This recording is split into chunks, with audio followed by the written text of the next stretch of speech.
predator becomes prey in the Florida Everglades as hundreds of hunters descend on the Sunshine State to catch and kill as many Burmese pythons.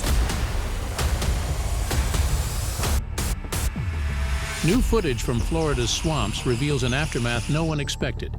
And when scientists pressed play on this trail camera clip, the room went dead silent. Not because of what it showed, because of what it meant. We all know the story. Pythons invaded. They wiped out 90% of the mammals. The Everglades went quiet, but this footage was captured deep inside the Big Cypress National Preserve. And what it recorded is something that 20 years of government money, professional hunters, and military-grade tracking never produced. Something has changed inside that swamp. Something nobody engineered and nobody predicted. The river that forgot how to move. Think about living in the same house your entire life. You know every sound, the birds outside, the neighbor's dog, the kids playing down the street. Then one morning you wake up and all of it is gone. Not just quiet, silent. You step outside and nothing is moving. No birds, no dogs, no kids. The street looks the same, but it feels like a movie set after everyone vanished overnight. That is what happened to the Everglades. Biologists who had worked the swamp for decades started returning from fieldwork with the same report. They called it the silence. They would drive along levees that once teemed with raccoons, opossums, and rabbits, roads where you used to see animals crossing every mile. Now they could drive for hours and see nothing. Not fewer animals. None. It was as if the entire base of the food chain had been pulled out from underneath everything else, and the rest of the ecosystem hadn't caught on yet. The numbers confirmed what the field teams already felt in their gut. Raccoons down 99.3%, opossums down 98.9%, bobcats down 87.5%. Marsh rabbits and foxes are completely gone. Not a single sighting across nearly a decade of surveys. And this isn't some far-off wilderness that only hikers care about. If you live in South Florida and you turn on your kitchen tap, the water that comes out runs through the Everglades first. 8 million people depend on it every day. It's also the wall of mangrove and wetland that stands between your house and a hurricane's storm surge. Without it, the next Category 5 doesn't just flood your street, it takes the street with it. A 2025 study valued the whole system at $31.5 billion a year. Over 50 years, that adds up to $1 trillion. And that trillion-dollar system runs on a food web. The food web was being eaten from the bottom up, like termites chewing through the foundation of a house while the family upstairs still thinks the floor is solid. People tried to stop it. Florida launched the Python Challenge, an annual event where anyone willing to wade into the swamp could hunt invasive Burmese pythons for cash prizes. The 2025 event broke records. 934 hunters from 30 states removed 294 snakes in 10 days.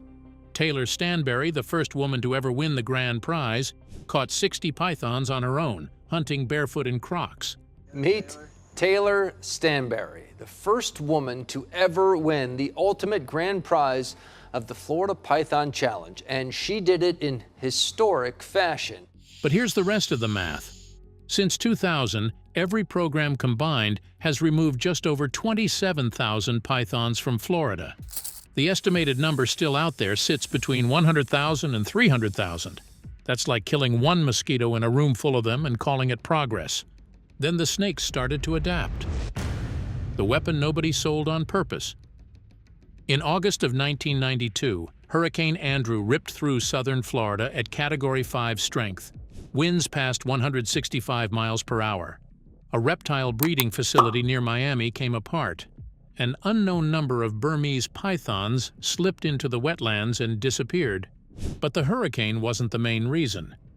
Throughout the 90s, you could buy a baby Burmese python at a reptile expo for $10. Cute little thing. Small enough to curl around your wrist. Perfect party trick. What nobody told you at the register was that the cute little thing in the palm of your hand turns into a 10-foot, 50-pound killing machine within a few years. It stops being fun real fast.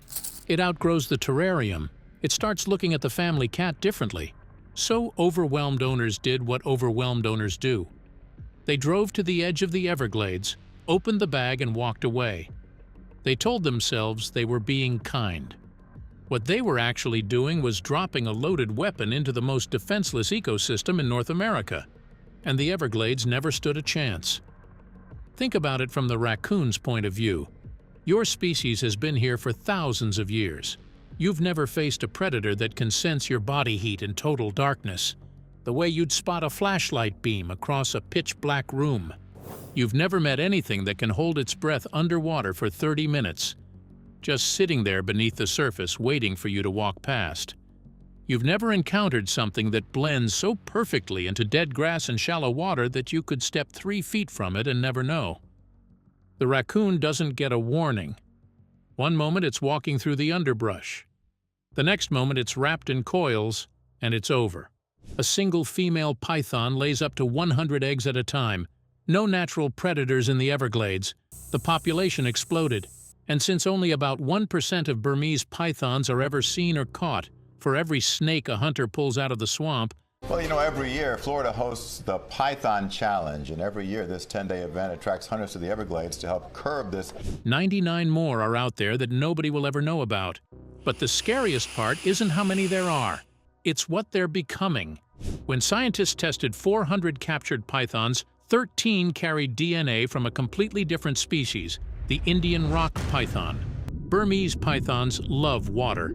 Indian rock pythons prefer high, dry ground. Mix the two together and you get a snake that can hunt anywhere, swamp or forest, wet or dry. Then in January of 2010, a cold snap killed between 40 and 90% of the python population. Sounds like good news. Except the snakes that survived weren't random. They carried genes that helped them handle cold, almost like running an internal furnace powered by constant digestion. They passed those genes to every generation after them. The cold snap didn't weaken the population. It filtered out the weak ones and left behind something tougher, something better built for a future that includes the occasional Florida freeze. Florida wasn't fighting the same snake it started with. It was fighting an upgraded version, and the upgrades kept coming. The silence between the trees. Every method Florida tried came back empty. Thermal drones can't spot a cold-blooded animal in a swamp that's already 90 degrees. It's like searching for an ice cube in a hot bath with a thermometer. Robot decoy rabbits didn't work because ambush predators don't chase, they wait. Now, the high-tech solution, Florida is deploying robotic rabbits to help capture invasive Burmese pythons in the Everglades. The Judas Snake program, where you put a tracker inside a male python and follow it to a breeding female, works. But it covers a tiny piece of 1.5 million acres. And then the pythons made things harder on their own. Ian Bartoszek's team at the Conservancy of Southwest Florida tracked snake movements over several field seasons and found something that changed the math again. The snakes were relocating, not randomly. They were pulling away from the levees and roads where hunters walk. Good snag, man. Good job. Congratulations, Thorne. Well, thank you. That's awesome. We just got stumped by a newbie. Moving deeper into sawgrass and mangrove so thick you'd need a machete and chest waders just to go 20 yards. Picture walking through waist-deep mud in 100-degree heat, pushing through grass taller than your head, knowing there's a 12-foot snake somewhere nearby that you can't see but that can absolutely see you.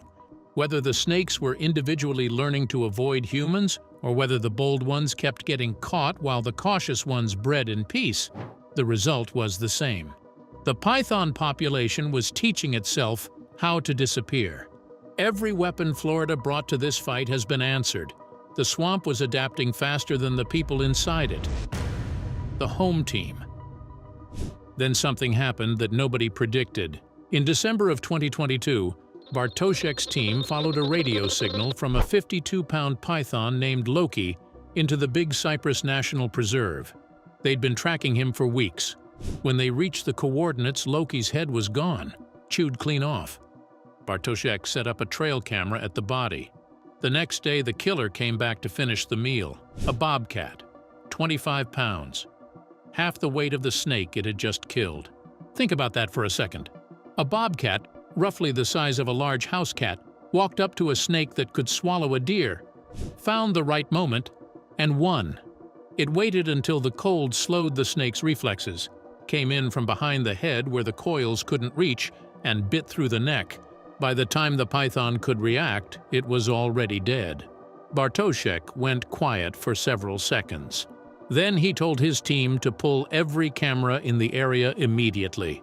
And it wasn't a one-time thing. Predator becomes prey in the Florida Everglades as hundreds of hunters descend on the Sunshine State. 18 months earlier, in June of 2021, trail cameras in the same preserve caught something that had never been recorded before. A bobcat walked up to an unguarded python nest, ate the eggs, came back the next day for more. It was all captured on camera last summer when a U.S. Geological Survey team set up a wildlife cam near a female they had tagged. And on the fourth day fought the 14-foot mother python when she returned. By the time biologists arrived, the nest was destroyed. 42 eggs that would never hatch. 42 pythons that would never be born. Black bears started killing pythons during cold snaps, when the snake's muscles slow down so much they can barely coil. A Florida panther was filmed taking down a mid-sized snake in open sawgrass. Across the ecosystem, native predators were finding the same crack in the python's armor. The short window after a big meal when even a perfect ambush predator is slow and exposed, like a boxer who just ate Thanksgiving dinner trying to fight in the first round. A 25-pound cat killed a 52-pound python, Bartoszek told reporters. That's a win for the home team. But one bobcat can't undo what 300,000 pythons have done. The real change isn't the score. It's the direction. For 20 years, this was a one-sided slaughter. Now, for the first time, something in the Everglades is pushing back. And 400 miles north, something else was coming back from the dead. The king returns. The eastern indigo snake is the longest native snake in North America. Jet black, built like a weapon, completely immune to rattlesnake and cottonmouth venom. It doesn't squeeze its prey the way most snakes do. It pins the head down and crushes the skull with its jaws, the way you'd crack a walnut with a pair of pliers. Other snakes are what it eats for breakfast. This animal used to own the longleaf pine forests of the southeast. Then developers paved over those forests through the mid-20th century, and the gopher tortoise, whose underground burrows the indigo depends on for shelter the way you depend on your house during a blizzard, disappeared with the trees. By 1978, eastern indigo snakes were gone from North Florida. Not endangered, gone. What came next took 40 years. Think about that number. 40 years of people showing up to the same patch of forest, planting trees, burning brush, rebuilding habitat inch by inch for an animal most of them would never live to see come back. The Nature Conservancy restored longleaf pine at the Apalachicola Bluffs and Ravines Preserve in Liberty County. 6,500 acres rebuilt one section at a time. The Central Florida Zoo bred indigos in captivity. A federal fish hatchery raised them for 2 years until they were strong enough for the wild. Starting in 2017, they began releasing snakes. By 2025, 209 had been put back. Then in the autumn of 2023, a trail camera caught something that made the entire team stop what they were doing. 2 small eastern indigo hatchlings, moving through the underbrush. Not released snakes. Wild-born. The first indigos born in the wild in North Florida in roughly 50 years. Dr. Kevin Enge, one of the lead scientists, watched the clip twice. Then he picked up the phone to call his team. His hands, by his own account, were not steady. The king was back, building a wild population on its own terms without human help. 40 years of work had finally produced something that could survive without the people who started it. And somewhere between those baby snakes and the swamp to the south, something was already waiting. The thing inside the thing. While every headline and every dollar chased the pythons, something else had slipped into the Everglades. Something you can't see without a microscope. Something that had been spreading quietly for over a decade before anyone even knew to look for it. Its name is Rhylietiella orientalis. Scientists call it the snake lungworm, though it's not actually a worm. It's a parasite, a pale little creature about the size of a bean sprout that crawls inside a snake's lungs and feeds on its blood. In a Burmese python, it barely matters. Pythons have been carrying this thing for millions of years. Their lungs are big enough to handle it, the way a truck barely notices a few grocery bags tossed in the back. But a native Florida snake didn't grow up with this passenger. Its lungs are smaller, more fragile. Take the dusky pygmy rattlesnake, a little snake barely 2 feet long. A handful of these parasites is all it takes. They fill the lung cavity the way packing peanuts fill a shoebox, and the snake slowly suffocates from the inside. It doesn't happen fast. It takes days. The snake gets weaker, stops eating, starts lying in the open where it never would have rested before. And then it doesn't get up. Jenna Palmisano, a biologist at the University of Central Florida, found a sick one in 2023. The little rattlesnake was flipped on its back, belly up, barely moving. It died in her hands. When they opened it up, the lungs were packed. Palmisano later said the hardest part wasn't losing that snake. It was knowing there were thousands more out there dying the same way, alone in the grass, where nobody would ever find them. And here's what makes this thing a nightmare you can't wake up from. The way it spreads has nothing to do with pythons anymore. An infected snake passes eggs in its droppings. Cockroaches eat the droppings. Frogs eat the cockroaches. Any snake that eats an infected frog picks up the parasite. The chain keeps going on its own. The lungworm doesn't need the python to spread, the same way a fire doesn't need the match once the house is burning. Since it was first found in a native Florida snake in 2012, the lungworm has spread to at least 20 counties and infected at least 19 of Florida's 46 native snake species. Black racers, cottonmouths, corn snakes, king snakes. In areas where it's been established longest, pygmy rattlesnake numbers have dropped in a pattern that lines up almost perfectly with when the parasite arrived. Palmisano built a monitoring network called the Snake Lungworm Alliance to track the spread. Before she started it in 2022, there was nothing. No federal program, no surveillance system. Billions had gone into fighting pythons. The thing quietly killing Florida's native snakes from the inside got almost zero. And that blind spot is about to cost more than anyone imagined. The collision nobody mapped. Those eastern indigo hatchlings in North Florida are growing. The wild-born population is spreading into the surrounding habitat. In late 2024, biologists found a released male measuring 6 feet long, healthy, thriving, proof that the forest can support them. In 2025, 42 more indigos were released, the largest group ever. The program is picking up speed. The hope is real.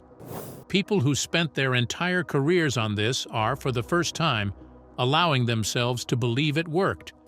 At the same time, the python population has been creeping north, following warmer temperatures and the waterways connecting South Florida to the rest of the state. Scientists have found python DNA north of Lake Okeechobee. The lungworm has gone even further, reaching St. Johns County in northeast Florida, hundreds of miles beyond where any python has ever been spotted, carried by native snakes and frogs, one county at a time. 3 forces heading toward each other, the indigos moving south, the pythons moving north. The parasite spreads in between, riding the food chain through every piece of habitat it touches. Nobody has mapped where these ranges meet. Nobody has tested whether the indigo can survive the lungworm. Nobody has modeled what happens when they collide. And the people who hand-raised baby indigos for 2 years before releasing them into a forest they spent 4 decades rebuilding are watching the parasite data come in county by county, knowing it's getting closer to their snakes. And there is nothing they can do to speed up the science fast enough to get answers before the collision happens on its own. And here's the fact that changes the meaning of everything you just heard. Eastern indigo snakes are already on the confirmed infection list for this parasite. The animal that 40 years of conservation work, 209 captive bred releases, and millions of dollars were built to bring back is already vulnerable to the same disease that came from the same invader it was designed to fight. If the indigo population pushes south into infected territory before anyone knows whether it can survive what's waiting there, it walks straight into a trap. The cure meets the disease before it ever meets the enemy. That is the aftermath that new footage from Florida's swamps reveals. An aftermath no one expected. not a clean victory, not a total collapse. Something stranger than either. Four forces colliding inside a system that millions of people depend on for the water they drink and the roof over their heads during a hurricane. An invasive snake that's hybridizing and evolving with every generation, a parasite that infects any species it touches, an ancient predator coming back from the dead, and native animals that spent 20 years being eaten alive and are now starting to bite back. The bobcats are killing pythons. The king is breeding in the wild for the first time in 50 years. The swamp is not dead. But the lungworm doesn't care who wins. It infects whatever eats whatever's infected. And nobody knows if the indigo can handle it. We spent 25 years and billions of dollars fighting the snake we could see. Thermal drones, Judas snakes, hunting competitions with cash prizes and news helicopters. The python became the monster on every news segment, the villain on every bumper sticker. And maybe it deserved to be. But while every dollar and every camera pointed at the big snake, something the size of a paperclip was eating through the lungs of the very animals we were trying to save. No federal tracking until 2022. No monitoring network until a graduate student built one from nothing. The question the Everglades is asking now is whether we spent a generation fighting the wrong enemy.